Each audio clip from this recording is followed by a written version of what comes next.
Quero levar uma palavra de Deus para você que me ouve, que me assiste nesse dia, e quero ler com você o Evangelho de Lucas, no seu capítulo 17, versículo 11. Vamos ler a palavra neste momento, que nos diz assim: indo ele a Jerusalém, passou pelo meio de Samaria e da Galileia. Entrando em certa aldeia, saíram-lhe ao encontro 10 leprosos, os quais pararam de longe e clamaram: Jesus, mestre, tem misericórdia de nós. Jesus, vendo-os, disse-lhes: ide e mostrai-vos aos sacerdotes. Indo eles, ficaram limpos. Um deles, vendo que estava são, voltou glorificando a Deus em alta voz, e caiu aos pés de Jesus, com o rosto em terra, dando-lhe graças. E este era samaritano. Jesus perguntou: não foram 10 os que foram limpos? Onde estão os 9? Não houve quem voltasse para dar glória a Deus, senão esse estrangeiro? Então lhe disse: levanta-te e vai, a tua fé te salvou. Um momento especial da palavra de Deus, um momento transcrito na palavra de Deus, aonde nós podemos entender que eu e você devemos ser gratos a Deus. Uma das coisas que nós devemos cultivar dentro do nosso coração é a gratidão. Quantas vezes nós recebemos tantas coisas boas de Deus e esquecemos de agradecer, ou de pessoas mesmo. Então hoje eu quero que você analise esta passagem comigo.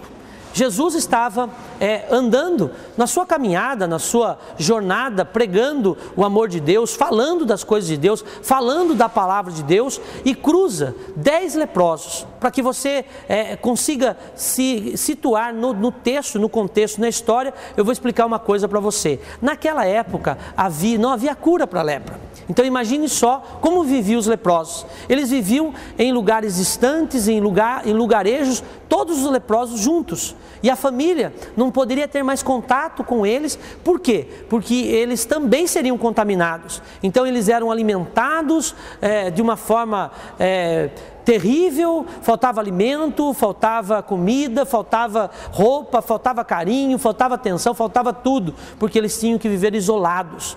E naquela época tinha uma cultura ou um costume, como você queira entender, que aquele que se considerasse limpo ou tivesse por um milagre sido curado da lepra, ele deveria imediatamente, se ele quisesse retornar ao convívio da família, ao convívio da sociedade, ele deveria se mostrar ao sumo sacerdote. Quando esses leprosos se encontram com Jesus, nós vemos então que Jesus dá uma ordem a eles. Jesus não disse ser curado, Jesus não disse ser limpo, Jesus não disse nada disso, mas ele diz: vá e se mostre ao sacerdote. Aqueles homens creram numa palavra de Jesus, não dizendo que eles seriam curados, mas eles disseram assim: vá se mostrar aos sumos sacerdotes. A primeira conclusão que nós temos, o primeiro entendimento que nós temos, que eles creram no milagre, na palavra ministrada ao coração deles. Eles creram que seriam limpos e partiram em direção ao sumo sacerdote. Eu fico imaginando, e talvez você da mesma forma que nos assiste hoje, imagine só, a lepra consumia os periféricos do corpo, nariz, orelha, boca, mãos, dedos, pés, e aquilo iam se consumindo, iam desaparecendo, os ossos, a pele, e imagine só essas pessoas que eram mancas, coxos, não andavam direito, e a multidão vendo 10 homens instantaneamente serem curados, serem limpos da lepra. Imagine só que esses homens mancavam, esses homens não conseguiam correr, mas instantaneamente eles começaram a correr, eles começaram a andar em direção para procurar o sumo sacerdote, e eles começaram a observar que eles estavam sendo limpos, estavam sendo curados, o milagre estava acontecendo na vida deles. Mas notem, somente uma pessoa resolveu agradecer a Jesus. E esse homem nem era de Israel, ele era samaritano. E os samaritanos não se davam ou não se dão com os judeus. Imagine só você. E Jesus pergunta: mas não eram 10? Cadê os 9 que acabamos de curar, acabamos de libertar, acabamos de limpar? Aonde eles estão? Mas ele vê daquele homem a atitude de gratidão. Mas preste atenção, nós aprendemos mais coisas com este homem. Se não simplesmente a gratidão mas também nós aprendemos que quando eu sou grato, quando você é grato a alguém, eu recebo além do milagre, porque ele recebeu o milagre da cura, foi liberto, mas ele chegou em direção a Jesus, Jesus dá uma outra palavra para ele, dá uma outra declaração profética, porque a nossa vida, ela é composta de declarações proféticas. Quantas pessoas talvez que você conheça que são pessoas negativas, pessoas que você vai conversar com elas e elas nunca têm uma palavra positiva para te dar. Elas estão sempre com palavras negativas, dizendo: você vai abrir um novo negócio? Não vai dar certo, porque tem crise, porque tem problema, porque tem dificuldade. Só vê as coisas negativas da face dessa terra. Por isso, a importância da palavra de bênção.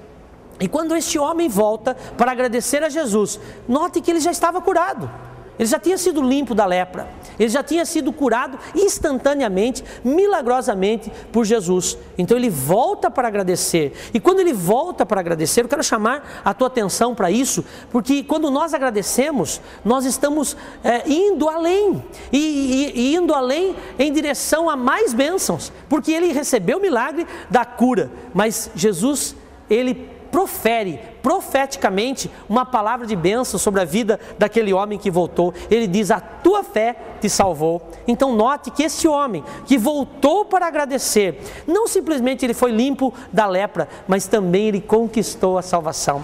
Olha como a palavra de bênção é importante na vida daquele que crê e é grato a Deus. Quantas coisas talvez você tenha vivido de bênçãos e esqueceu de agradecer a Deus. Eu sempre costumo alertar nas palavras, nas pregações, que basta o rompimento de uma pequena veia no nosso cérebro e o que acontece? A pessoa deixa de falar, a pessoa deixa de andar, fica travada numa cama, fica enfermo, uma pequena veia estourada dentro do cérebro. Quer dizer, talvez você e eu possamos agradecer somente de estarmos de pé, somente de estarmos andando, somente de podermos trabalhar, somente de ter uma família. Quantas pessoas querem ter uma família e não têm uma família?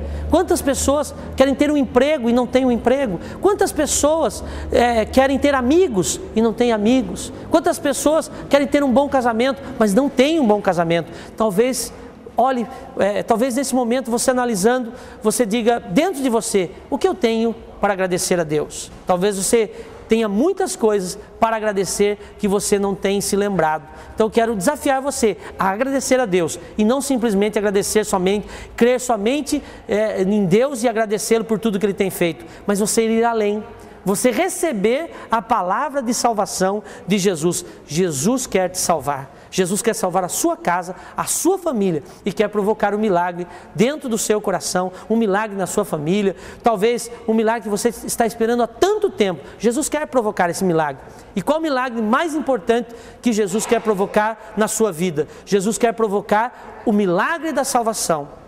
Então que nesse momento você, aí na sua casa, aí no conforto do teu lar, você entregue o seu coração a Jesus, porque hoje Ele quer entrar na sua casa com salvação. Quero terminar essa palavra lembrando a você que no término desse programa eu estarei orando por você e que no momento da oração você reentregue a sua vida, o seu viver diário, a sua casa, a sua família a esse Jesus que nós pregamos, porque Jesus quer cuidar de você.